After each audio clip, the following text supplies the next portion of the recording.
Okay, check out this seal here from Fast Fish Auto Parts. It's a real pliable design. I mean, you can almost bend it in two, but they have some specific instructions how they want you to put it in. This obviously is this flywheel side here.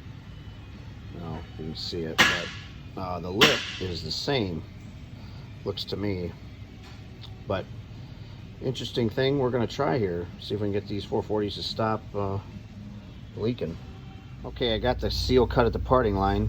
Let's say, look at that, they want you to cut this and then put that at the 12 o'clock mark with a little bit of RTV in there. So I just think it's interesting how pliable this is. So hey, we gotta try something. The rope sucks, and maybe this is better.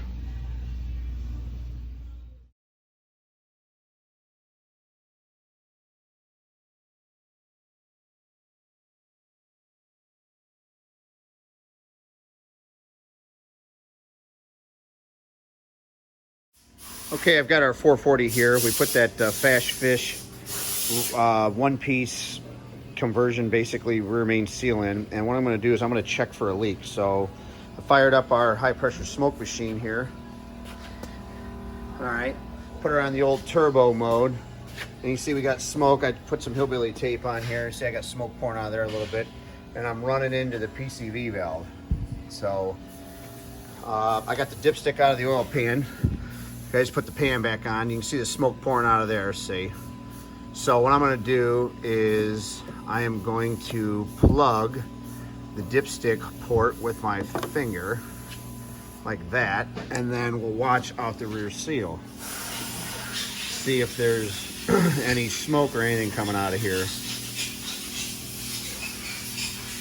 And looks pretty good.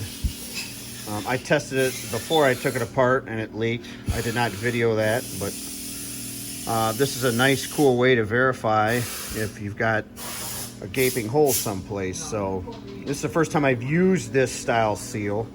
I just read about it and decided to try it. So we'll see, because this is an opposite rotation 440, and you have to use rubber, or excuse me, you have to use rope. Because the Velcro replacement seals have serrations. So yeah, this looks pretty good. I think we're gonna fire this baby up and see what she does. So let go of my finger and we'll see if this old girl, we can get her fixed.